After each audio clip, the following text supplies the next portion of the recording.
ഗാന്ധിയെ പറ്റിയും പ്രിയങ്ക ഗാന്ധിയെ പറ്റി പറഞ്ഞത്, പ്രിയങ്ക ഗാന്ധിയെ പറ്റി ചില കോൺഗ്രസ് നേതാക്കൾ പ്രസംഗിച്ചത് ഇപ്പോഴും ഞാൻ ആകാംക്ഷയോടെ ഓർത്തെടുക്കുകയാണ്.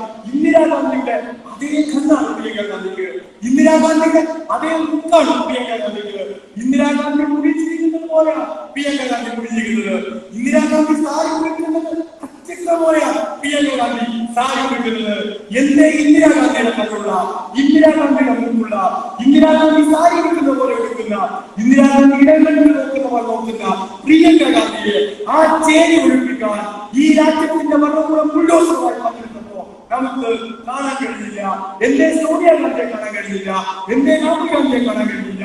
കോൺഗ്രസിൽ നിന്ന് RSSലേക്ക് ആളുകളെ പറഞ്ഞിരിക്കാൻ ഹോൾസെയിൽ എടുത്തിരിക്കുന്ന KC വേണുഗോപാൽ ആ ആസ്ഥാനത്തുണ്ടായിരുന്നല്ലോ, എന്തേ അയാളും കാണാൻ കഴിഞ്ഞില്ല. അഭിമാനത്തോടെ കമ്മ്യൂണിസ്റ്റുകാർ പറയട്ടെ, ഇടതുപക്ഷം ന്യൂനപക്ഷത്തിനെതിരാണെന്ന് പ്രചരിപ്പിക്കാൻ കേട്ടോ. മുസ്ലിം ലീഗുകാരൻ കോൺഗ്രസിനെ കുറ്റപ്പെടുത്തി നടക്കുമ്പോ കോൺഗ്രസ് കേട്ടോ, ആ ലീഗുകാരെ കേട്ടോ, ആ ന്യൂനപക്ഷ സഹോദരങ്ങളുടെ വീടുകളിലേക്ക് ഉൾപ്പെടുമായി രാജ്യത്തിന്റെ ഭരണാധികാരികൾ പാഞ്ഞെടുത്തപ്പോ അവിടെ പ്രതിരോധത്തിന്റെ ഒരു കൈ ഈ രാജ്യത്തിന്റെ മുഴുവൻ മതനിരപേക്ഷവാദികളായ മനുഷ്യരെയും പ്രതിനിധീകരിച്ച് ഉയർന്നിരുന്നു. ആത്മാഭിമാനത്തോടെ നിങ്ങൾ പറയട്ടെ, ആ കൈ ഈ രാജ്യത്തെ കമ്മ്യൂണിസ്റ്റ് പാർട്ടി ഓഫ് ഇന്ത്യ മാർക്സിന്റെ പോളിറ്റ് ബ്യൂറോ മെമ്പറായിരുന്ന സഖാവ് ബൃന്ദാചാര്യന്റെ കൈയായി രാജ്യത്ത് കേരളം വിട്ടാൽ മറ്റൊരു സംസ്ഥാനത്തും RSSനോട് പ്രത്യയശാസ്ത്രപരമായ എതിർപ്പ് പ്രകടിപ്പിക്കാൻ, പ്രത്യയശാസ്ത്രപരമായി RSSനെ പ്രതിരോധിക്കാൻ തയ്യാറാവാത്ത കോൺഗ്രസിനെ നോക്കിയിട്ടാണ് ഈ കേരളത്തിലെ ലീഗുകാർ പ്രസംഗിക്കുന്നത്. ന്യൂനപക്ഷങ്ങളെ സംരക്ഷിക്കാനുള്ള ഹോൾസെയിൽ ടെൻഡറാണ് രാഹുൽ ഗാന്ധി എടുത്തിരിക്കുന്നത്. വർത്തമാനകാല ഇന്ത്യയിൽ തെരഞ്ഞെടുത്തിരിക്കുന്നത് പ്രിയപ്പെട്ടവരെ നമ്മുടെ കുഞ്ഞുങ്ങൾ പഠിക്കുന്ന പാഠപുസ്തകങ്ങളാണ് എന്നത് വളരെ ഗൗരവത്തോടെ നാം കാണുന്നതാണ്. 2019 മുതൽ 2025 വരെയുള്ള NCERT പാഠപുസ്തകങ്ങളും അതിനു മുമ്പുള്ള പാഠപുസ്തകങ്ങളും നാം ഈ വർത്തമാനകാല ഇന്ത്യയിൽ ഒന്ന് താരതമ്യം ചെയ്ത് നോക്കിയാൽ എങ്ങനെയാണ് RSS വളരെ ഫലപ്രദമായി ഇന്ത്യയുടെ ചരിത്രത്തെ മാറ്റിയിരിക്കുന്നത് എന്ന് നിങ്ങൾക്ക് ബോധ്യപ്പെടും. എത്രയോ ചരിത്ര സംഭവങ്ങളെ RSS പാഠപുസ്തകങ്ങൾ വെട്ടിമാറ്റിയിരിക്കുന്നു. എത്രയോ ചരിത്ര സംഭവങ്ങളെ RSS പാഠപുസ്തകങ്ങളിൽ നിന്ന് അകറ്റിയിരിക്കുന്നു. സിനിമകൾ സെൻസർ ചെയ്യുന്നതിലും ഭീകരമായിട്ടാണ് ഈ രാജ്യത്ത് പാഠപുസ്തകങ്ങൾ RSS സെൻസർ ചെയ്യുന്നത്. നമ്മുടെ കുഞ്ഞുങ്ങൾ പഠിക്കുന്ന പാഠപുസ്തകങ്ങളാണ്. ചരിത്രബോധവും ശാസ്ത്രബോധവുമുള്ളവരായി ഇന്ത്യയിലെ പുതിയ തലമുറ വളർന്നു വരുന്നത് ഇന്ത്യയുടെ ഭരണഘടന നിർദ്ദേശിക്കുമ്പോഴാണ് ആ ചരിത്രബോധത്തിലേക്ക്, ശാസ്ത്രബോധത്തിലേക്ക് നമ്മുടെ കുഞ്ഞുങ്ങളുടെ വിശാലബോധം നയിക്കുന്ന ഇന്ത്യൻ പാഠപുസ്തകങ്ങൾക്ക് മേൽ ഭീകരമായ രാജ്യം ഭരിക്കുന്ന RSS ഏർപ്പെടുത്തുന്നത് എന്ന് നാം തിരിച്ചറിയണം. ഏതൊക്കെ പാഠപുസ്തകങ്ങളാണ്, പാഠഭാഗങ്ങളാണ് RSS വെട്ടിമാറ്റിയിരിക്കുന്നത്. RSS വെട്ടിമാറ്റിയ പാഠഭാഗങ്ങളിൽ പ്രധാനപ്പെട്ട പാഠഭാഗം മഹാത്മാഗാന്ധിയെ സംബന്ധിക്കുന്ന പാഠഭാഗമാണ്. നിർഭാഗ്യവശാൽ നാം ഓർമ്മയുടെ ഏറ്റവും ചരിത്രപരമായ മണ്ഡലമാണ് RSS കാണിക്കുന്നത്. RSSന്റെ 100ാം വാർഷികത്തിൽ RSSന്റെ സത്സംഗജാലകം ഇന്ത്യയെ അഭിമുഖീകരിച്ച് സംസാരിക്കുമ്പോൾ ഗാന്ധിയെ പറ്റിയാണ് RSSന്റെ സത്സംഗജാലകം വാചാലനാകുന്നത് ഞാൻ ഒരിക്കലും കണ്ടതാണ്. ഗാന്ധിയെ പറ്റി RSSകാരൻ വാചാലനാകുന്നു.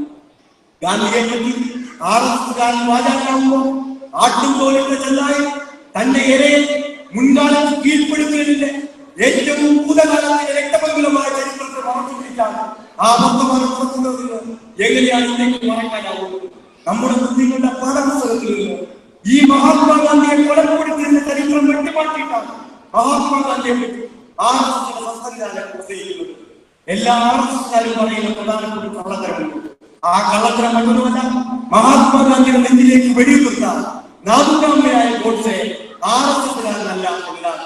യഥാർത്ഥത്തിൽ ഇന്ത്യയിൽ നമുക്ക് പ്രത്യക്ഷമായി അറിയാവുന്ന RSSകാർ വിളിച്ച് മറ്റാരാണ് ഇന്ത്യയിൽ RSSകാരൻ ചോദിച്ചാൽ ഉത്തരത്തിലേക്ക് നോക്കിയിരിക്കാനേ RSSകാർക്കാവുന്നതാണ് യഥാർത്ഥത്തിൽ സംഭവം. കാരണം RSSന് ലിഖിതമായ മെമ്പർഷിപ്പ് ഇല്ല. RSSന് ലിഖിതമായ പഠനങ്ങൾ ഉണ്ടാവുന്നത് നിരോധിക്കപ്പെട്ട ശേഷം ഇന്ത്യയിലെ ഗവൺമെന്റ് നിർദ്ദേശ ശേഷമാണ്. RSSൽ ആരെങ്കിലും അംഗങ്ങളായാൽ അവർക്ക് മെമ്പർഷിപ്പ് കൊടുക്കുന്ന പണി RSSന് ഇല്ല. അപ്പൊ RSS പറയുന്ന എന്തു പണി ആര് ചെയ്താലും വളരെ വേഗം RSSന് അവരെ ജനങ്ങൾക്ക് നിന്ന് തള്ളി പറയാം. അങ്ങനെ തള്ളി പറഞ്ഞൊരു മഹാനാണ് നാഥുറാം ഗിരാരി ഗോഡ്സെ. നാഥുറാം ഗിരാരി ഗോഡ്സെയുടെ അനിയൻ ഗോപാൽ ഗോഡ്സെ ഗോഡ്സെയുടെ മരണത്തിന് ശേഷം ഇന്ത്യയിലെ മാധ്യമങ്ങൾക്ക് സംഭവമുണ്ട്. ആ അഭിമുഖത്തിൽ ഗോപാൽ ഗോഡ്സെ പറയുന്ന പ്രധാനപ്പെട്ട വാദങ്ങളുണ്ട്. എന്റെ ചേട്ടൻ നാഥുറാം വിനായക് ഗോഡ്സെ RSS തന്നെയാണ്. ഞങ്ങൾ 4 സഹോദരന്മാരുണ്ട്. ഞങ്ങൾ 4 സഹോദരന്മാരും RSS. ഞങ്ങൾ ഞങ്ങളുടെ വീട്ടിൽ കിടന്നുറങ്ങിയതിനേക്കാൾ ഈ രാജ്യത്ത് കിടന്നുറങ്ങിയിട്ടുള്ളത് RSS സാധ്യതകളാണ്. ആ നാഥുറാം വിനായക് ഗോഡ്സെ RSSന്റെ ഏറ്റവും പ്രധാനപ്പെട്ട തോക്കായിരുന്നു. ആ തോക്ക് ഉപയോഗിച്ച മഹാത്മാഗാന്ധിയെ കൊലപ്പെടുത്തിയത് ഈ രാജ്യത്തിന്റെ ചരിത്രമായി നിലനിൽക്കുമ്പോഴാണ്. ആ മഹാത്മാഗാന്ധി ഇപ്പോ RSSന്റെ ഭാഗം ഉയർത്തിക്കാണിക്കാനും ആ മഹാത്മാഗാന്ധിയെ കൊന്നുതള്ളിയ ചരിത്രത്തെ പാഠപുസ്തകത്തിൽ വെട്ടിമാറ്റാനും RSS പരിസ്ഥിതിയിൽ നാം ഓർത്തിരിക്കണം. 2002 ഗുജറാത്ത് കലാപത്തെ RSS പാഠപുസ്തകത്തിൽ വെട്ടിമാറ്റുകയാണ്. 2002 ഗുജറാത്ത് കലാപത്തെ RSS പാഠപുസ്തകത്തിൽ വെട്ടിമാറ്റുമ്പോൾ ഈ അടുത്തിടയ്ക്കാണ് മലയാളത്തിൽ പ്രധാനപ്പെട്ട ഒരു സിനിമ പുറത്തിറങ്ങുന്നത്. നമ്മളെല്ലാവർക്കും കണ്ട പടമാണ്. നമുക്കെല്ലാവർക്കും പ്രിയങ്കരനായിരുന്ന നടനാണ് ആ സിനിമയിൽ അഭിനയിച്ചത്. മോഹൻലാൽ അഭിനയിച്ച ലൂസിഫർ എന്ന ചിത്രം. ലൂസിഫർ എന്ന ചിത്രം പുറത്തേക്ക് വഴി കഴിയുമ്പോൾ ആ ലൂസിഫർ കണ്ട ഈ നാട്ടിലെ വലിയ ചരിത്രബോധമില്ലാത്ത RSSകാരെല്ലാം ഫേസ്ബുക്കിൽ കുറിച്ചു. മോഹൻലാൽ തകർത്തു, മോഹൻലാൽ തിമിർത്തു, അടിപൊളി പടം ലൂസിഫർ എന്ന്. എന്റെ ഓർമ്മ ശരിയാണെങ്കിൽ BJP ജില്ലാ പ്രസിഡന്റ് ഉൾപ്പെടെയുള്ള ആളുകൾ ലൂസിഫറിന് വേണ്ടി ഫേസ്ബുക്കിൽ അവർ തലവാനങ്ങൾ കുറിച്ചതാണ്. അടിപൊളി പടമാണ്. നിമിഷങ്ങൾ കഴിയുമ്പോഴാണ് RSSന് ലൂസിഫർ എന്ന കെടി മനസ്സിലാവുന്നത്. ഓർഗനൈസേഷനകത്ത് പിന്നെ ചറപറ ലേഖനങ്ങൾ പ്രത്യക്ഷപ്പെടുകയാണ്. ആദ്യത്തെ ലേഖനം വരുന്നത് RSSനെതിരായ പടമാണ് ലൂസിഫർ എന്നാണ് ആദ്യത്തെ ലേഖനം വരുന്നത്. രണ്ടാമത്തെ ലേഖനം വരുന്നത് ലൂസിഫറിന്റെ പിന്നണി പ്രവർത്തകർ RSSനെ കരിവാരിലേക്ക് അർത്ഥം. മൂന്നാമത്തെ ലേഖനമാണ് ലൂസിഫർ RSSന്റെ പിന്നണി പ്രവർത്തകർക്ക് തീവ്രവാദമുണ്ട് എന്നാണ് മൂന്നാമത്തെ ലേഖനത്തിൽ ഓർഗനൈസർ പറയുന്നത്. നാലാമത്തെ ലേഖനത്തിലേക്ക് വരുമ്പോഴാണ് ഏറ്റവും ദൂരസ്ഥമായ കാര്യം RSSകാരൻ പറയുന്നത്. അതിന്റെ സംവിധായകനായ പൃഥ്വിരാജ് ആടുജീവിതത്തിന്റെ ചോദാനിൽ പോയപ്പോൾ അവിടുത്തെ തീവ്രവാദ സംഘടനകളുമായി ചർച്ച നടത്തിയപ്പോഴാണ് ഈ പടത്തിന്റെ കഥ പൃഥ്വിരാജിന്റെ വിധിക്കുന്നത് ഓർഗനൈസർ ലേഖനം എഴുതുകയാണ്. ഈ ഇന്ത്യ മഹാരാജ്യത്ത് ജനിച്ച ഏത് മനുഷ്യനാണ് ഗുജറാത്ത് കലാപത്തിന്റെ ചരിത്രം മറക്കാൻ കഴിയുന്നത്? 97 മനുഷ്യരെ ചുട്ടരിച്ചു കാണുന്ന ഗുജറാത്ത് കലാപം, 37 സ്ത്രീകളെ നിഷ്ഠൂരമായി ബലാത്സംഗം ചെയ്ത ഗുജറാത്ത് കലാപം, 10ഓളം വരുന്ന കുഞ്ഞുങ്ങളെ എഴുതിയിലേക്ക് വലിച്ചെറിഞ്ഞ ഗുജറാത്ത് കലാപം. ആ ഗുജറാത്ത് കലാപത്തിന്റെ കൊള്ളുന്ന ഓർമ്മകൾ എങ്ങനെയാണ് ഇന്ത്യക്ക് മതനിരപേക്ഷ ഇന്ത്യക്ക് മറക്കാൻ കഴിയുന്നത്? വിചാരിച്ചിരിക്കുന്നത് ഈ കലാപത്തിന്റെ ഓർമ്മകളെല്ലാം ഇന്ത്യയിലെ മനുഷ്യർ മറന്നുപോയിരിക്കുന്നുവെന്നാണ്. ഒരു സിനിമയുടെ പിൻബലമില്ലെങ്കിലും ഈ രാജ്യത്ത് നേതൃത്വം കൊണ്ട് നടത്തിയിട്ടുള്ള എല്ലാ വർഗീയ കലാപങ്ങളെയും മതനിരപേക്ഷവാദികളായ മനുഷ്യർക്ക് മറക്കാൻ കഴിയില്ല എന്ന് നാം ഓർമ്മിക്കേണ്ടതായിട്ടുണ്ട്. നിരപരാധികളായ മനുഷ്യരെ ജയ് ശ്രീരാമെന്ന ദൈവത്തിന്റെ പേര് വിളിച്ചാണ് കലാപകാരികൾ ഗുജറാത്തിൽ കൊന്നുകൊള്ളുന്നത് ഉദ്ധരിച്ചതായിരുന്നു. ഭ്രൂണത്തെ പോലും തൃശൂരത്തിൽ പോലും എരുതിയിലേക്ക് വലിച്ചെറിഞ്ഞ് ജയ് ശ്രീരാം വിളിച്ച കലാപകാരികളുടെ ചിത്രം വർത്തമാനകാല ഇന്ത്യക്കോ ഭാവി ഇന്ത്യയിലെ മതനിരപേക്ഷവാദികളുടെ വിശ്വാസം മറക്കാൻ കഴിയുന്നതല്ല. അതിന് നേതൃത്വം കൊടുത്ത പരാതനായ മനുഷ്യന്റെ പേരാണ് നരേന്ദ്രമോദി.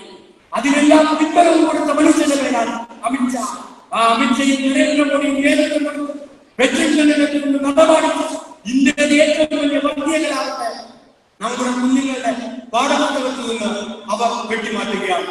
സെക്യുലറായ വിദ്യാഭ്യാസത്തിന്റെ എല്ലാ ഏടുകളും നമ്മുടെ പാഠപുസ്തകത്തിൽ വെട്ടിമാറ്റുന്നു. എവല്യൂഷൻ തിയറി നമ്മുടെ കുഞ്ഞുങ്ങൾ പഠിക്കണ്ട എന്നാണ് ഭാഷയിലേക്ക് വർണ്ണാമ സിദ്ധാന്തം, ലോകം അംഗീകരിച്ച സിദ്ധാന്തം നമ്മുടെ കുഞ്ഞുങ്ങൾ ശാസ്ത്രപുസ്തകത്തിൽ പഠിക്കണമെന്ന പറയുകയാണ്. മഹാത്മാഗാന്ധിയുടെ മതവും ഇന്ത്യൻ സ്വാതന്ത്ര്യ സമരവും മൗലാന അബ്ദുൽ കലാം ആസാദിന്റെ ചരിത്രവും മുഗളന്മാരുടെ ചരിത്രവും പാഠപുസ്തകത്തിൽ വെട്ടിമാറ്റപ്പെടുകയാണ്. മുഗളന്മാരോട് വല്ലാത്ത പേരായി RSS ഉണ്ടാവുകയാണ്.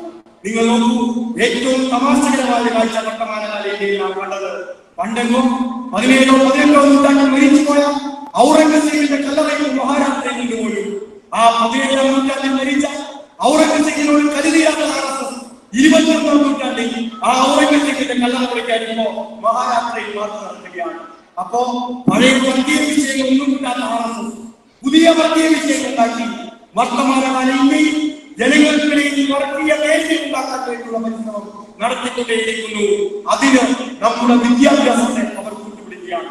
വർത്തമാനകാല ഇന്ത്യയിൽ ഈ കടന്നുകയറ്റത്തിൽ സമാനമായ കടന്നുകയറ്റമാണ് കേരളത്തിലെ വിദ്യാഭ്യാസ മേഖലയിലേക്ക് RSS നടത്തിക്കൊണ്ടിരിക്കുന്നത്. നമ്മുടെ കുഞ്ഞുങ്ങൾക്കിടയിലേക്ക് ജാതികളുടെ മതഭ്രാന്തിന്റെ തെറ്റായ ആശയങ്ങളെ കടന്നുവിട്ട് അവർക്കിടയിൽ വർഗീയ വളർത്തി അവരുടെ ഒരു വർഗീയ സമൂഹത്തെ സൃഷ്ടിക്കാനാവുന്ന പരിശോധനയാണ് കേരളത്തിൽ RSS നടത്താൻ ശ്രമിക്കുന്നത്. മതനിരപേക്ഷമായ കേരളത്തിന്റെ മുഴുവൻ മനുഷ്യരിൽ ചേർന്ന് ആ പരിശ്രമങ്ങളെ പരാജയപ്പെടുത്തുന്ന കാഴ്ച വർത്തമാനകാല കേരളത്തിൽ നാം കണ്ടുകൊണ്ടിരിക്കുകയാണ്. നമ്മൾ സർവകലാശാല തലപ്പത്തേക്ക് സംഘപരിവാരം നേരിടുന്ന വൈസ് ചാൻസലർമാരെ കൊണ്ടിരിക്കുമ്പോൾ കോൺഗ്രസിൽ പരാജയം ഉണ്ടാകുന്നില്ല. കോൺഗ്രസ് കൈയടിച്ച് പ്രോത്സാഹിപ്പിക്കുകയാണ്. 10 പേർ RSSകാരെ വന്നാൽ 2 പേർ കോൺഗ്രസുകാരായി കിട്ടിയാൽ ഞങ്ങൾ അതുകൊണ്ട് തൃപ്തരാകുന്നു കോൺഗ്രസുകാർ പറയുകയാണ്. കോൺഗ്രസുകാരോട് ഞങ്ങൾക്ക് പറയാനുള്ളത്, കോൺഗ്രസുകാരോട് മതനിരപേക്ഷതയെന്ന് ഉറച്ചു വിളിച്ച് പറയുന്നത്, ഇത് ഏതെങ്കിലും സെനറ്റിലോ സിൻഡിക്കേറ്റിലോ 2 കസേരകളുടെ പ്രശ്നമല്ല കോൺഗ്രസുകാരാണ്. ഇനിയെങ്കിലും ഈ മനസ്സിലാക്കുന്നതായിട്ടുണ്ട്. ഇത് നമ്മുടെ കുഞ്ഞുങ്ങളുടെ വിദ്യാഭ്യാസത്തെ മതനിരപേക്ഷമായി നിലനിർത്തണോ വേണ്ടയോ എന്നതാണ് കേരളം നേരിടുന്നത്. നാം പഠിച്ചുവന്നതുപോലെ, നിങ്ങൾ പഠിച്ചുവന്നതുപോലെ ഈ കേരളം ലോകത്തിന് മാതൃകയാവുന്ന മതനിരപേക്ഷ വിദ്യാഭ്യാസത്തെ കുഞ്ഞുങ്ങൾക്ക് പകർന്നു കൊടുക്കുന്നതാണ് കേരളത്തിന്റെ വിദ്യാഭ്യാസ മേഖലയിലെ പുതകാലങ്ങളിൽ. ആ പുതകാലത്തിൽ പ്രാമുഖ്യം പിടിച്ച മതനിരപേക്ഷ വിദ്യാഭ്യാസം നമ്മുടെ കുഞ്ഞുങ്ങൾക്ക് കിട്ടണോ വേണ്ടയോ എന്നതാണ് വർത്തമാനകാല കേരളത്തിലെ ഏറ്റവും സവിശേഷമായ ചോദ്യം. ആ ചോദ്യത്തിന് ഉത്തരം കോൺഗ്രസ് പറയാൻ കഴിയില്ല. ആ ചോദ്യത്തിന് ഉത്തരം പറയാതെ വർത്തമാനകാല കേരളത്തിലെ വിദ്യാഭ്യാസ മേഖലയെ രാജവൽക്കരിക്കാൻ ശ്രമിക്കുന്ന ആരോപണത്തിനെല്ലാം പ്രോത്സാഹനം കൊടുക്കുന്ന കോൺഗ്രസിന്റെ കേരളത്തിൽ നാം ഒരു ചെറുതിനെ കൊണ്ട് അവരെ പ്രതിരോധിക്കാൻ കോൺഗ്രസ് തയ്യാറാവുന്നില്ല എന്ന് മാത്രമല്ല, എച്ചിലപ്പം പോലെ ഇട്ടിരിക്കപ്പെടുന്ന ഏതെങ്കിലും കസേരകൾ വാരിക്കൂട്ടി ഞങ്ങൾ വിജയിച്ചു എന്ന് പ്രഖ്യാപിക്കാനാണ് കോൺഗ്രസുകാർ കേരളത്തിൽ പരിശ്രമിച്ചുകൊണ്ടിരിക്കുന്നത്. ഒരു കസേരയ്ക്ക് പുറകിലല്ല കേരളത്തിനകത്തെ ഇടതുപക്ഷക്കാരൻ പോയിക്കൊണ്ടിരിക്കുന്നത്. ഞാൻ ആത്മാർത്ഥതയോടെ അഭിമാനത്തോടെ സഖാക്കളെ പറയാൻ ആഗ്രഹിക്കട്ടെ, നമ്മുടെ കുഞ്ഞുങ്ങളുടെ വിദ്യാഭ്യാസത്തെ മതനിരപേക്ഷമായി നോക്കാം. നമ്മുടെ കുഞ്ഞുങ്ങളുടെ വിദ്യാഭ്യാസത്തെ ഏറ്റവും ഉന്നതമായ മൂല്യങ്ങളുള്ള വിദ്യാഭ്യാസം നോക്കാം. ഒരു നേടിയ ഈ കേരളത്തിലെ വിദ്യാഭ്യാസ പാരമ്പര്യത്തെ അതേപടി വരുന്ന പകർന്നു കൊടുക്കാം. ലോകത്തെമ്പാടുമുള്ള മനുഷ്യരോട് മത്സരിക്കാൻ വേണ്ടിയുള്ള സെക്കുലറായ വിദ്യാഭ്യാസത്തിന്റെ ഏറ്റവും പ്രധാനപ്പെട്ട രൂപങ്ങളായി നമ്മുടെ നാട്ടിലെ കുട്ടികൾ മാറാനുള്ള തീക്ഷ്ണമായ പോരാട്ടത്തെയാണ് വർത്തമാനകാല കേരളത്തിൽ ഇടതുപക്ഷവും ഇടതുപക്ഷ വിദ്യാഭ്യാസങ്ങൾ ഏറ്റെടുത്തിരിക്കുന്നതെന്ന് അഭിമാനപൂർവ്വത്തോടെ പറയാൻ ഞാൻ ആഗ്രഹിക്കുകയാണ്. ഈ പോരാട്ടങ്ങൾ നയിക്കുമ്പോഴാണ് ഇന്ന് പ്രധാനപ്പെട്ട വിവാദം കേരളത്തിൽ നടക്കുന്നത്. ആ വിവാദം മറ്റൊന്നുമല്ല, ഒരു സ്കൂളിൽ ഒരു കുഞ്ഞ് ശിരോവസ്ത്രം ധരിച്ചു വരുമ്പോ ആ കുഞ്ഞിനെ ശിരോവസ്ത്രം ധരിച്ച് അകത്ത് കേട്ടില്ല എന്നൊരു മാനേജ്മെന്റ് പ്രഖ്യാപിക്കുകയാണ്. ഞങ്ങൾ കൃത്യമായി കേരളത്തിനകത്ത് പറയാൻ ആഗ്രഹിക്കുന്നത്, കേരളത്തിനകത്തെ ക്ലാസ് മുറികൾ സെക്കുലർ കേന്ദ്രങ്ങളാണ്. കേരളത്തിനകത്തെ ക്ലാസ് മുറികളുടെ ഏറ്റവും വലിയ പ്രത്യേകത, കേരളത്തിനകത്തെ കുഞ്ഞുങ്ങൾ മതം നോക്കാതെ ഈ കേരളത്തിനകത്ത് പാലിക്കൊണ്ടിരുന്നവരാണ്. മതവ്യത്യാസങ്ങളില്ലാതെ ജാതി വൈകല്യങ്ങളില്ലാതെ കേരളത്തിലെ കുഞ്ഞുങ്ങൾ പരസ്പരം മാറിക്കൊടുക്കുന്നു സന്തോഷത്തോടെ പുഞ്ചിരിച്ചിരിക്കുന്നതെന്നാണ് കേരളത്തിലെ ക്ലാസ് മുറികൾ. ആ ക്ലാസ് മുറിയിലേക്ക് ജാതി ചിന്തകളെ ഒരാളും കൊണ്ടുവരാൻ പരിശ്രമിക്കുന്നത്. കേരളത്തിലെ ക്ലാസ് മുറികൾ ലോകത്തിന് മാതൃകയായ മതനിരപേക്ഷ കേന്ദ്രങ്ങളാണെങ്കിൽ നമ്മുടെ കുഞ്ഞുങ്ങളുടെ മുല്ലപ്പൂട്ടി പോലുള്ള പള്ളികളിലാക്കി അവർ ഈ കേരളത്തിന്റെ മതനിരപേക്ഷ നിലയിൽ ജീവിക്കുന്നവരാണെങ്കിൽ ആ മതനിരപേക്ഷതയിൽ വിശേഷണത്താൽ ഒരാളെയും നാം അനുവദിച്ചുകൂടാ എന്ന് അടിവരയിട്ട് പറയാൻ ഞാൻ ആഗ്രഹിക്കുകയാണ്. ഈ കേരളത്തിന്റെ ക്ലാസുകളുടെ പ്രത്യേകതയാണ്, ചന്ദനത്തിരിക്കാനും കൊന്തമായിട്ടാലും തലയിൽ ശിരോവസ്ത്രം ധരിച്ചാലും അവരാരും മതചിഹ്നങ്ങളോ അടയാളങ്ങളോ നോക്കിയിട്ടല്ല തന്റെ ക്ലാസ് മുറി താനിരിക്കുന്ന വ്യക്തികൾ തിരഞ്ഞെടുക്കുന്നത്. ചന്ദനക്കുറിയോ കൊണ്ടമാരാൽ ഈ കേരളത്തിലെ കുഞ്ഞുങ്ങൾ ധരിക്കുന്ന വിചാരം നോക്കിയിട്ടല്ല തന്റെ കുട്ടികളെ കേരളത്തിലെ കുഞ്ഞുങ്ങൾ തിരഞ്ഞെടുക്കുന്നത്. താനിരിക്കുന്ന ക്ലാസ് മുറിയും തന്റെ കുട്ടികളെ താൻ ക്ലാസ്സിലാരോടൊപ്പം നടക്കണമെന്നും താൻ ക്യാമ്പസിലാരോടൊപ്പം ഇരിക്കണമെന്നും താൻ ആരോടൊപ്പം കൊണ്ടുകൊടുക്കണമെന്നും താൻ ആരോടൊപ്പം ഭക്ഷണം കഴിക്കണമെന്നും നമ്മുടെ കുഞ്ഞുങ്ങൾ തീരുമാനിക്കുന്നത് ഒരു മതത്തിന്റെയോ മതത്തിന്റെയോ അടിസ്ഥാനത്തിലല്ല. അതുകൊണ്ടാണ് കേരളത്തെ ലോകം മാതൃകയായി കാണുന്നത്. ഈ ചിന്തകൾ കുഞ്ഞുങ്ങൾക്ക് പകർന്നു കൊടുക്കാൻ നമുക്കായതുകൊണ്ടാണ് ലോകത്തിന് മാതൃകയായ സംസ്ഥാനമായി കേരളം നിലനിൽക്കുന്നത്. ഞാൻ ഓർത്തെടുക്കാൻ ആഗ്രഹിക്കുന്നു, നിങ്ങളുടെ നിലക്കാരാണ് SFയുടെ അഖിലേന്ത്യാ വൈസ് പ്രസിഡന്റ് സഖാവ് നിതീഷ് നാരായണൻ. ആ നിതീഷ് നാരായണൻ SFയുടെ സംഘടനാ ശേഷം കേന്ദ്ര കമ്മിറ്റിയിൽ ഒഴിഞ്ഞ ശേഷം ഒരു പുസ്തകം പ്രസിദ്ധീകരിക്കുന്നത്. ആ പുസ്തകത്തിന്റെ പേര് എന്റെ ചിറകിലാകാശവും നീതൊന്നും എന്നാണ്.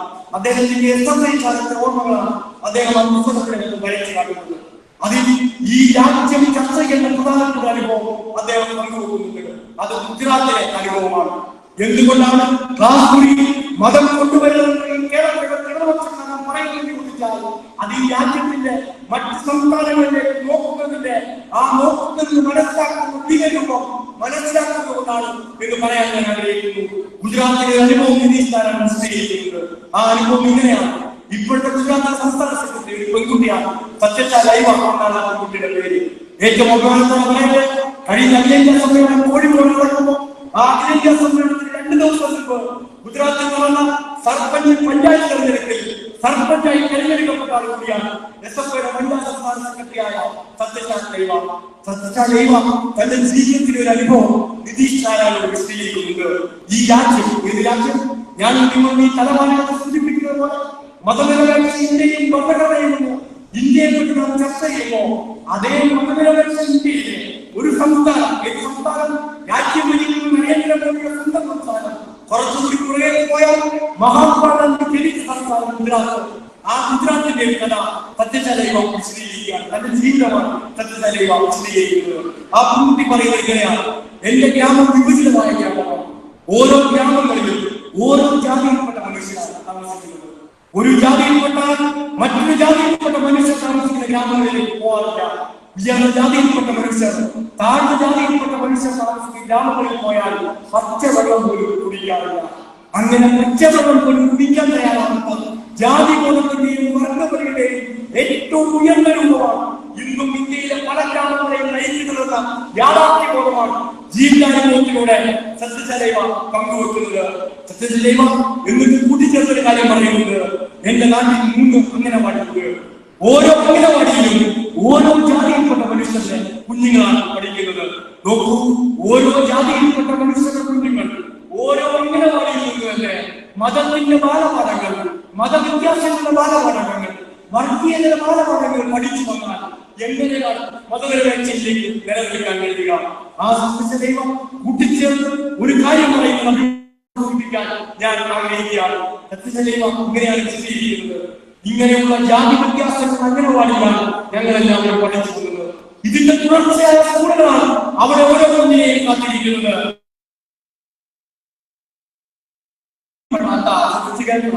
എന്റെ ജാതിയിൽപ്പെടാത്ത മറ്റൊരു ജാതിയിലുള്ള ഒരു കൂട്ടുകാരനെ ആദ്യമായി കിട്ടുന്നത് ഞാൻ എസ്എഫ്ഐയുടെ സംഘടനാ പ്രവർത്തനത്തിൽ ഏർപ്പെടുമ്പോഴാണ്, ആരംഭിക്കുമ്പോഴാണ് പറയുകയാണ്.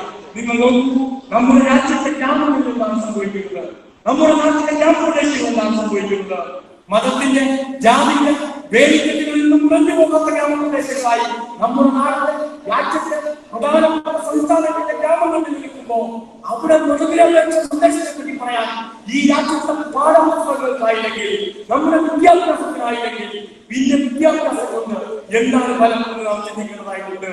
അംബേദ്കർ വിദ്യാഭ്യാസത്തെ വിശേഷിപ്പിക്കുന്ന പ്രധാനപ്പെട്ട ഭാഗത്ത് അംബേദ്കർ ഇങ്ങനെയാണ് പറയുന്നത്: എന്താണെന്നാണ് നിങ്ങൾ വിദ്യാഭ്യാസം നേടണം എന്നാണ് പറയുന്നത്. എന്താണ് വിദ്യാഭ്യാസത്തിന്റെ ഉദ്ദേശം? അംബേദ്കർ വിശദീകരിക്കാൻ, വിദ്യാഭ്യാസം കൊണ്ട് ഒരു മനുഷ്യന് താൻ ജീവിക്കുന്ന സമൂഹത്തിലെ അന്ധവിശ്വാസങ്ങളെയും അനാചാരങ്ങളെയും തൂത്തറിയാൻ കഴിയില്ലെങ്കിൽ പിന്നെ നീ നേടുന്ന വിദ്യാഭ്യാസം കൊണ്ട് എന്താണ് പ്രസക്തി എന്നാണ് അംബേദ്കർ രാജ്യത്തെ മനുഷ്യനോട് ഇവിടെ ചോദിക്കുന്നത്.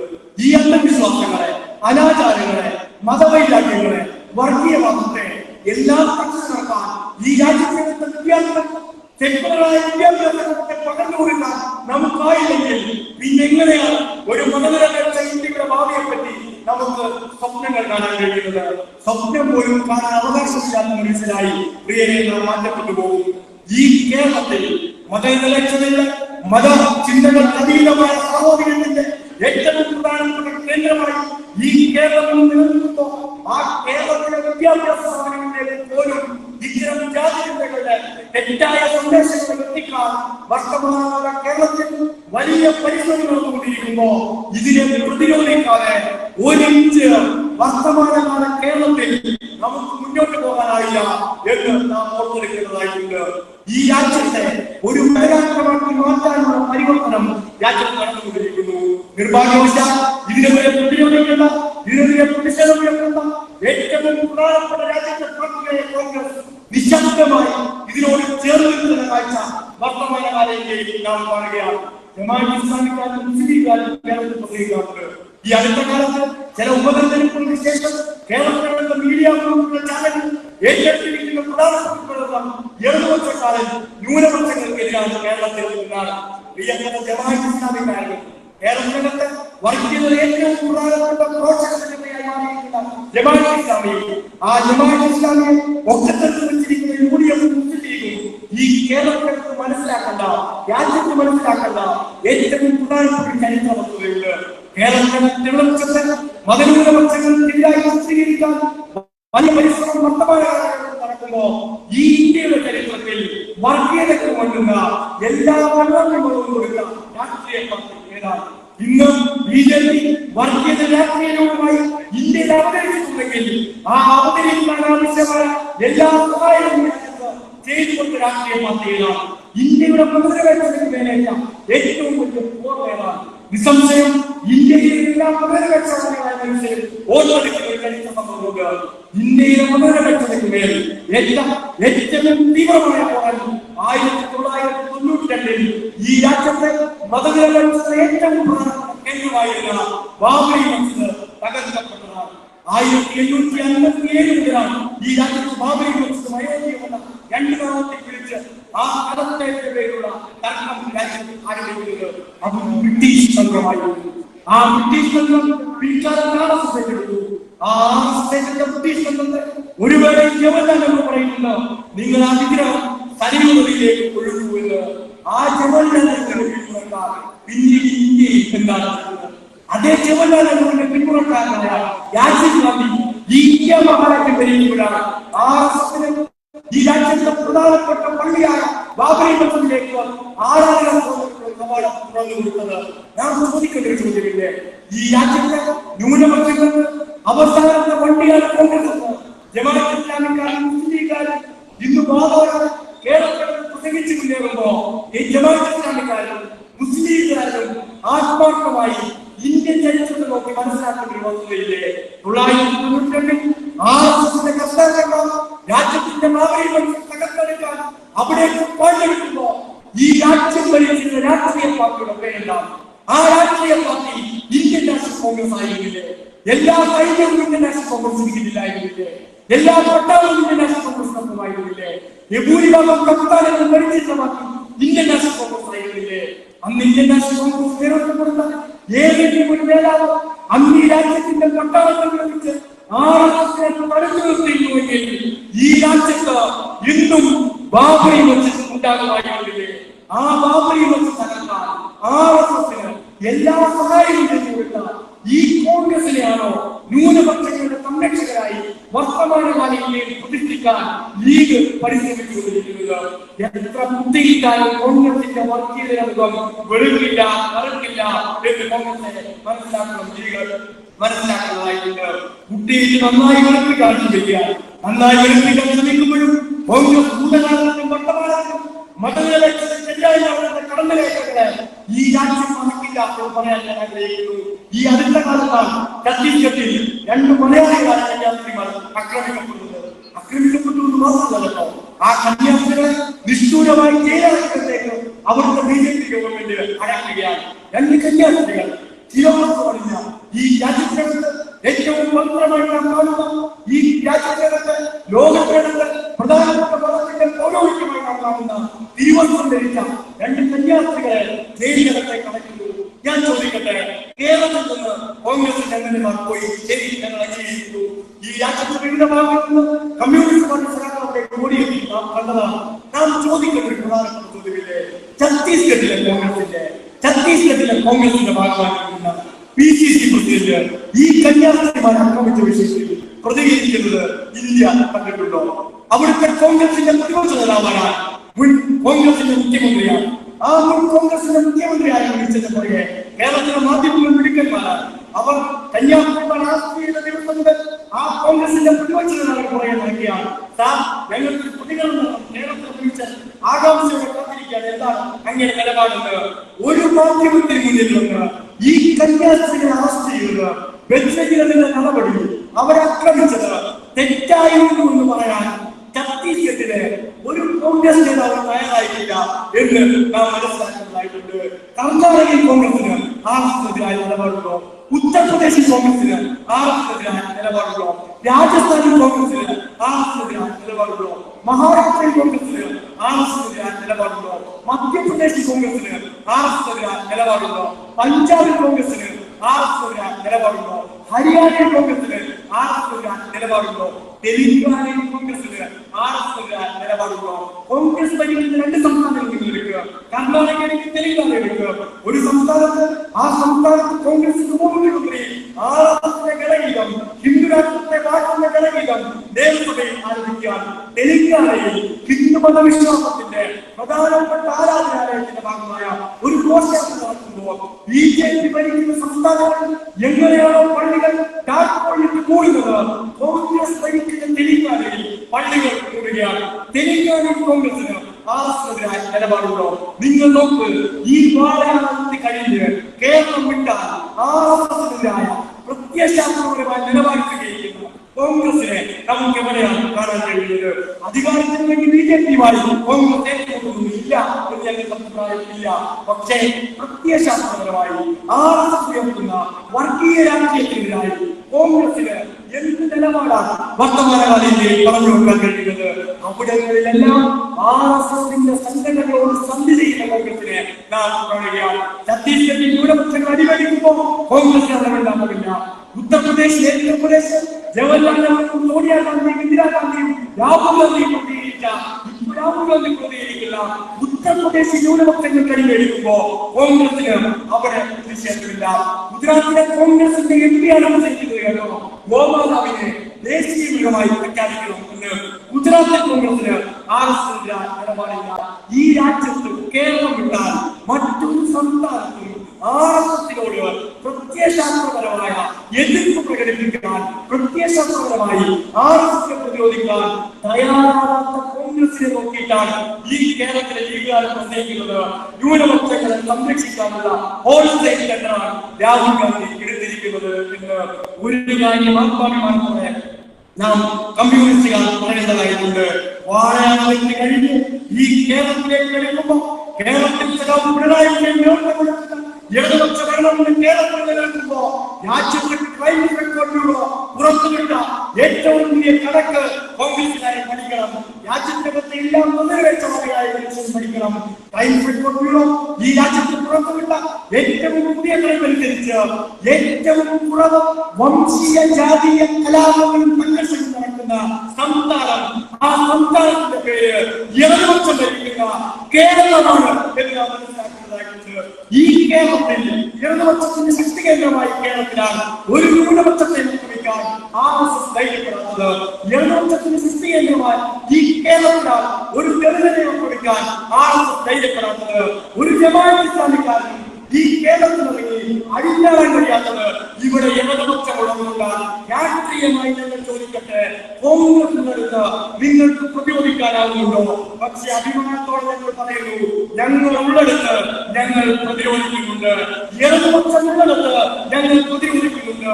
ഇടതുപക്ഷമുള്ളിടത്ത് ഞങ്ങൾ ചെറുത്തു നിൽക്കുന്നുണ്ട്. ഇടതുപക്ഷമുള്ളിടത്ത് ഞങ്ങൾ പോരടിക്കുന്നുണ്ട്. ഞങ്ങളുടെ പോരാട്ടം വർഗീയതക്കെതിരായ പോരാട്ടമാണ്. ആ പോരാട്ടം ഒരു കമ്മ്യൂണിസ്റ്റുകാരന്റെ പ്രത്യയശാസ്ത്രത്തിന് അലിഞ്ഞു ചേർന്നിരിക്കുന്ന പോരാട്ടമാണ്. ആ പോരാട്ടത്തെയാണ് ഈ കേരളത്തിലും ഇന്ത്യയിലാണ് വെച്ചെടുക്കുന്നത്. ഞാൻ ചോദിക്കട്ടെ, രാജ്യത്തിന്റെ തലസ്ഥാനത്ത് AICC ആസ്ഥാനം ഇന്ത്യയിൽ നിന്ന് തൊട്ടപ്പുറത്ത് ന്യൂനപക്ഷങ്ങൾ തിങ്ങി താമസിക്കുന്ന ഒരു ചേരി ഒഴിപ്പിക്കാൻ അവിടുത്തെ ഏറ്റവും പ്രധാനപ്പെട്ട ഭരണാധികാരികൾ BJP ഒത്താശയോടെ പറഞ്ഞെടുത്തില്ലേ? അങ്ങനെ ഈ രാജ്യത്തെ ന്യൂനപക്ഷങ്ങൾ തിങ്ങി താമസിക്കുന്ന ഒരു ചേരി ഒഴിപ്പിക്കാൻ ന്യൂനപക്ഷങ്ങൾക്കെതിരെ ബുൾഡോസറുമായി ഭരണാധികാരികൾ പറഞ്ഞെടുത്തപ്പോ വൈരാഗ്യം തുടർന്ന് നിങ്ങൾക്ക് ഓർമ്മയില്ലേ? എന്നാൽ രാഹുൽ ഗാന്ധിയെ പറ്റിയും പ്രിയങ്ക ഗാന്ധിയെ പറ്റി പറഞ്ഞത്, പ്രിയങ്ക ഗാന്ധിയെ പറ്റി ചില കോൺഗ്രസ് നേതാക്കൾ പ്രസംഗിച്ചത് ഇപ്പോഴും ഞാൻ ആകാംക്ഷയോടെ ഓർത്തെടുക്കുകയാണ്. ഇന്ദിരാഗാന്ധിയുടെ അതേ കണ്ണാണ് പ്രിയങ്ക ഗാന്ധിക്ക്, ഇന്ദിരാഗാന്ധിയുടെ അതേ മുക്കാണ് പ്രിയങ്ക ഗാന്ധിക്ക്. ഇന്ദിരാഗാന്ധി മുടിച്ചിരിക്കുന്നത് പോലെയാണ് പ്രിയങ്ക ഗാന്ധി മുടിച്ചിരിക്കുന്നത്. ഇന്ദിരാഗാന്ധി സാരി ഉടുക്കുന്നത് പോലെയാണ് പ്രിയങ്ക ഗാന്ധി സാരി ഉടുക്കുന്നത്. എന്തേ ഇന്ദിരാഗാന്ധിയുടെ കണ്ടുള്ള, ഇന്ദിരാഗാന്ധിയുടെ മുമ്പുള്ള, ഇന്ദിരാഗാന്ധി സാരി ഉടുക്കുന്ന പോലെ ഉടുക്കുന്ന, ഇന്ദിരാഗാന്ധി ഇടങ്ങളിൽ നോക്കുന്ന പോലെ നോക്കുന്ന പ്രിയങ്ക ഗാന്ധിയെ ആ ചേരി ഒഴിപ്പിക്കാൻ ഈ രാജ്യത്തിന്റെ ഭരണകൂടം ബുൾഡോസറുമായി പങ്കെടുത്തപ്പോ നമുക്ക് കാണാൻ കഴിയില്ല. എന്തേ സോണിയാഗാന്ധിയെ കാണാൻ കഴിയുന്നില്ല, എന്റെ രാഹുൽ ഗാന്ധിയെ കാണാൻ കഴിയുന്നില്ല. കോൺഗ്രസിൽ നിന്ന് RSSലേക്ക് ആളുകളെ പറഞ്ഞിരിക്കാൻ ഹോൾസെയിൽ കണ്ടിരിക്കുന്ന KC വേണുഗോപാൽ ആ ആസ്ഥാനത്തുണ്ടായിരുന്നല്ലോ, എന്റെ അയാളും കാണാൻ കഴിയുന്നില്ല. അഭിമാനത്തോടെ കമ്മ്യൂണിസ്റ്റുകാർ പറയട്ടെ, ഇടതുപക്ഷം ന്യൂനപക്ഷത്തിനെതിരാണെന്ന് പ്രചരിപ്പിക്കാൻ കേട്ടോ. മുസ്ലിംകാരൻ കോൺഗ്രസിനെ കുറ്റപ്പെടുത്തി നടക്കുമ്പോ, കോൺഗ്രസ് ആ ജീവിതം കേട്ടോ, ആ ന്യൂനപക്ഷ സഹോദരങ്ങളുടെ വീടുകളിലേക്ക് ഉല്ലാസമായി രാജ്യത്തിന്റെ ഭരണാധികാരികൾ പങ്കെടുത്തപ്പോ അവിടെ പ്രതിരോധത്തിന്റെ ഒരു കൈ ഈ രാജ്യത്തെ മുഴുവൻ മതനിരക്ഷവാദികളായ മനുഷ്യരെയും പ്രതിനിധീകരിച്ച് ഉയർന്നിരുന്നു. ആത്മാഭിമാനത്തോടെ ഞങ്ങൾ പറയട്ടെ, ആ കൈ ഈ രാജ്യത്തെ കമ്മ്യൂണിസ്റ്റ് പാർട്ടിയുടെ പോളിറ്റുകളായിരുന്ന സഖാവ് ബൃന്ദാചാര്യന്റെ കൈയായിരുന്നു. ആ കൈയാൽ ഈ രാജ്യത്ത് വർഗീയതക്കെതിരായി ഇടതുപക്ഷം സൃഷ്ടിക്കുന്ന പ്രതിരോധത്തിന്റെ പ്രതീകം. ആ പ്രതിരോധമാണ് ഈ വർത്തമാനകാലത്ത് ആവശ്യപ്പെട്ട പ്രതിരോധം. ആ പ്രതിരോധമാണ് ഈ കേരളത്തെ ഞങ്ങൾ മുന്നോട്ട് കൊണ്ടുപോകുന്നത്. ആ മുന്നോട്ട് കൊണ്ടുപോകുമ്പോ ഇല്ലാത്തവരെ പറിച്ചുവിട്ട് കള്ളക്കഥകൾ തെരഞ്ഞെടുത്ത് ഈ കേരളത്തിലെ ഇടതുപക്ഷത്തെ അപകീർത്തിപ്പെടുത്തിയാൽ നിങ്ങൾ ഈ കേരളത്തിൽ അധികാരത്തിൽ വരുമെന്നാണോ കോൺഗ്രസ്സുകാരാ നീ ധരിച്ചു വെച്ചിരിക്കുന്നത്? മലയാളം ഇലക്ഷൻ നടത്തുന്നെങ്കിൽ കോൺഗ്രസ് അധികാരത്തിലേക്ക് വരും. മാതൃഭൂമി ചാനലുകൾ കേരളത്തിൽ ഇലക്ഷൻ നടത്തുന്നെങ്കിൽ കോൺഗ്രസ് അധികാരത്തിൽ വരും. കേരളത്തിൽ ഒരുപക്ഷെ കേരളത്തിൽ കോൺഗ്രസ് അധികാരത്തിലേക്ക് വരും. പക്ഷേ ഇവരാണ് നിർഭാഗ്യവശാൽ ഈ കേരളത്തിൽ തെരഞ്ഞെടുപ്പൊക്കെ ഭാഗമല്ലാത്തത് കൊണ്ട് ജനങ്ങളാണ് വോട്ട് ചെയ്യുന്നത് എന്നുകൊണ്ട് മലയാളം നോക്കിയിട്ടോ മാതൃഭൂമി നോക്കിയിട്ടോ ഏഷ്യാനെറ്റ് നോക്കിയിട്ടോ അല്ല കേരളത്തിലെ ജനങ്ങൾ വോട്ട് ചെയ്യുന്നത് എന്ന് നല്ല ധാരണ കേരളത്തിനകത്തെ കോൺഗ്രസുകാരൻ വേണം. ഞങ്ങളും ജനങ്ങളുമായുള്ള ബന്ധം ഹൃദയം കൊണ്ട് എത്തിച്ചേർന്നപ്പെട്ട ബന്ധമാണ്.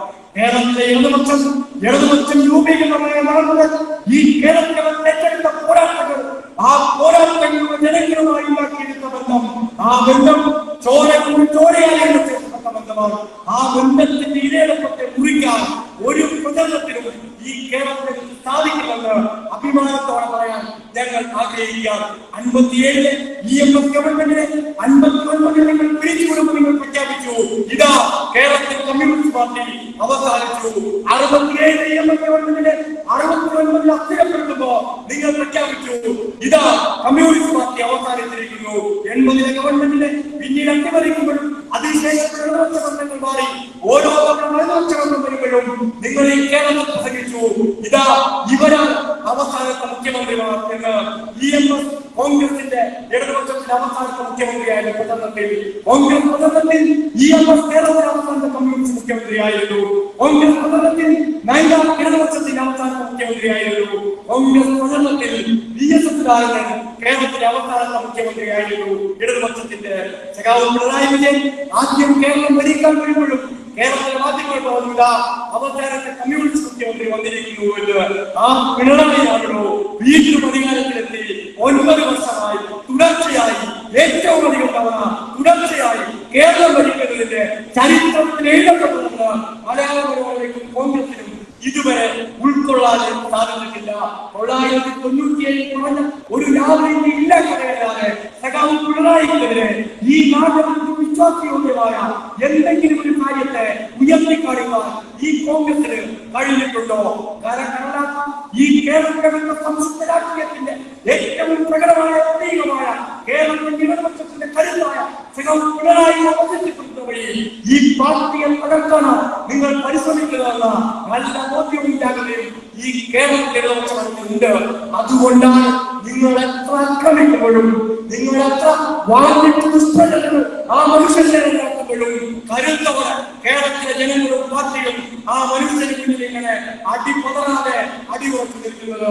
ആ മുന്നേറ്റമാണ് ഈ കേരളത്താണ് ഇന്നത്തെ ഇടതുപക്ഷ മുന്നേറ്റം. ഞങ്ങൾ ചോദിക്കട്ടെ, 2016 ഈ കേരളത്തിൽ ജീവിച്ചിരുന്ന മനുഷ്യരോട് നാം ചോദിക്കേണ്ട ചോദ്യമില്ലേ?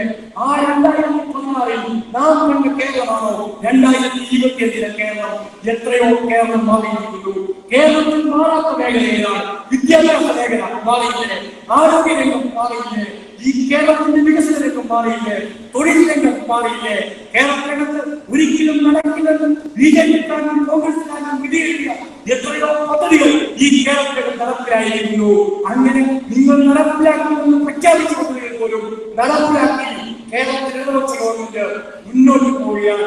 ആ ഗവൺമെന്റിനെ അപകീർത്തിപ്പെടുത്തി ഇല്ലാതാക്കാൻ നിങ്ങൾ ശ്രമിച്ചാൽ ഈ ഗവൺമെന്റ് ചേർത്ത് പിടിച്ച മനുഷ്യർ നിങ്ങളെ ഒറ്റപ്പെടുത്തും എന്ന് പറയാൻ ഞാൻ ആഗ്രഹിക്കുകയാണ്.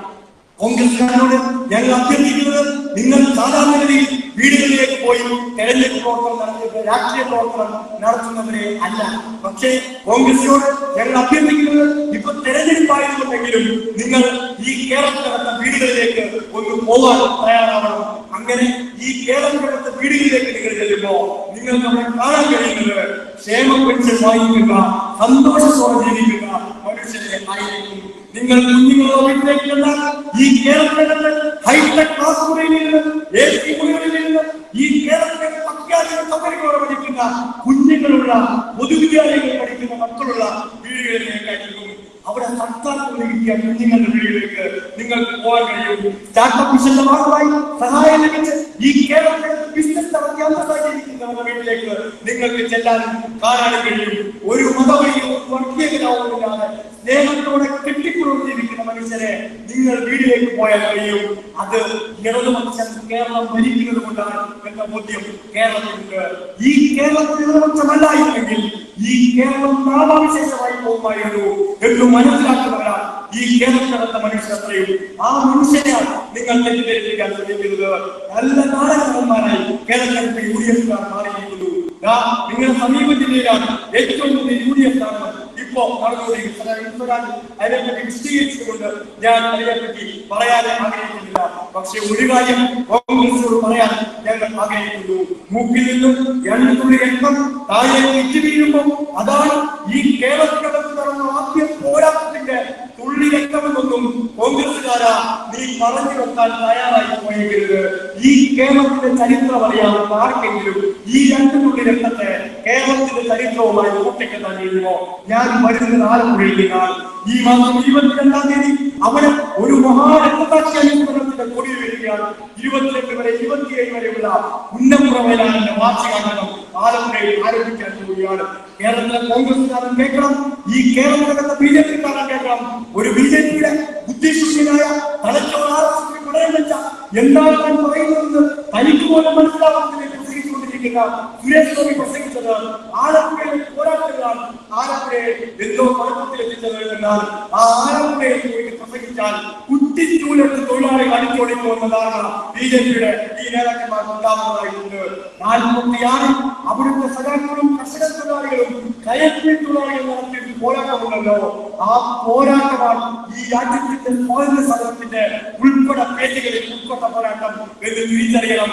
മൂക്കിൽ നിന്ന് 2 ലക്ഷം വിറ്റതിന്റെ പേരിൽ ഈ കേരളത്തിനകത്ത് ആനക്കണ്ണിയും മുതലക്കണ്ണിയും വിളിക്കുന്ന കോൺഗ്രസുകാരെ കേരളം വെറും വാരികൊണ്ടത്തിൽ ചെങ്കടി കെട്ടിയിട്ടാണല്ലോ എന്റെ സഖാക്കൾ, നമ്മുടെ സഖാക്കൾ ഈ കേരളത്തിലെ കർഷക തൊഴിലാളികളും കയറ്റി തൊഴിലാളികളും ബ്രിട്ടീഷുകാരുടെയും കേരളത്തിലെ പോലീസിന്റെയും പട്ടാളത്തിന്റെയും മുന്നിലേക്ക് പോരാടാൻ സമരം ചെയ്യാൻ പോയത്. അവർ സമരത്തിലാക്കി ഈ രാജ്യത്തിന്റെ സ്വാതന്ത്ര്യമായിരുന്നു. ആ രാജ്യത്തിന്റെ സ്വാതന്ത്ര്യ സമര പോരാട്ടത്തിന് അപ്പുറത്ത് നോക്കുമായി വെടിവെക്കാൻ ബ്രിട്ടീഷുകാരുടെയും ഇന്ത്യയിലെ ശക്തിയുടെ പട്ടാളം കൊണ്ടുവരുമ്പോ ആ പട്ടാളത്തെ നോക്കാതെ ഇവിടെ കെട്ടിയിരിക്കുന്ന ഈ ചെങ്കൊടി ഉണ്ടല്ലോ, ആ ചെങ്കൊടിയുടെ ഒറ്റബലത്തിൽ കരുത്തിൽ മുന്നോട്ട് നീങ്ങിയ തൊഴിലാളികളുണ്ടല്ലോ, ആ തൊഴിലാളികളുടെ കമ്മ്യൂണിസ്റ്റുകാരും ചേർന്ന് സൃഷ്ടിച്ചതാണ് ഈ കേരളത്തിന്റെ പുതുകാലം എന്ന അഭിമാനത്തോടെ ഞാൻ പറയുകയാണ്. ആ രക്തഭംഗിരമായ പോരാട്ടങ്ങളാൽ ആയിരക്കണക്കിന് വരുന്ന തൊഴിലാളികളും കർഷക തൊഴിലാളികളും കയറ്റി തൊഴിലാളികളും കമ്മ്യൂണിസ്റ്റുകാരും ഒരുക്കിയ ചോരയുണ്ടല്ലോ, ആ ചോരയുടെ പിൻബലത്തിലാണ് നട്ടലോടെ ഈ കേരളം ഉയർന്നു നിൽക്കുന്നത്.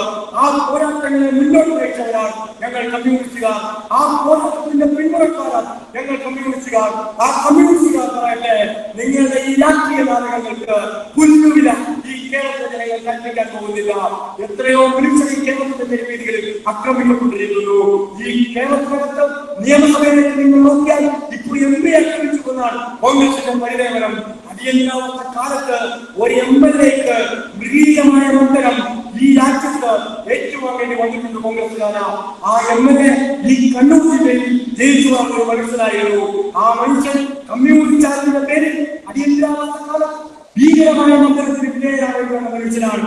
ആ മനുഷ്യൻ അന്ന് ഭീകരമായ ആക്രമണത്തിന് വിധേയനായി തന്റെ ദേഹത്ത് കേരളത്തിലെ കോൺഗ്രസിന്റെ പോലീസ് നിർമ്മിച്ചതുമായി അന്ന് തന്റെ തന്റെ വസ്ത്രങ്ങളിൽ പൊതിഞ്ഞ ആ വസ്ത്രവുമായി കേരളത്തിലെ നിയമസഭയിലേക്ക് നടന്നു നീങ്ങുന്നുണ്ട്.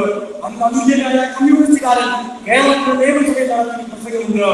ഈ പിപ്പിടിയൊക്കെ കാട്ടി പേടിപ്പിച്ചാൽ, ഈ പോലീസുകാരെ കൊണ്ട് കമ്മ്യൂണിസ്റ്റുകാരെ മന്ത്രിപ്പിച്ചാൽ, ലോകസഭയെ വെച്ച് കമ്മ്യൂണിസ്റ്റുകാരനെ വളഞ്ഞു തല്ലിയാൽ ഈ ചെങ്കൊടി താഴെ വെക്കുമെന്നാണോ കോൺഗ്രസ് നിങ്ങൾ വിചാരിച്ചത്? വീണ്ടും ഉയരപ്പാടിക്കാൻ 10,000 ലക്ഷക്കണക്കിന് കഴിഞ്ഞ് ഈ കേരളത്തിനകത്ത് ഓരോ മണ്ഡലങ്ങൾക്ക് ശേഷം കമ്മ്യൂണിസ്റ്റുകാരിൽ നിന്ന് ഉയർന്നതിന്റെ ചരിത്രമാണ് ഈ കേരളത്തിലെ ചരിത്രം.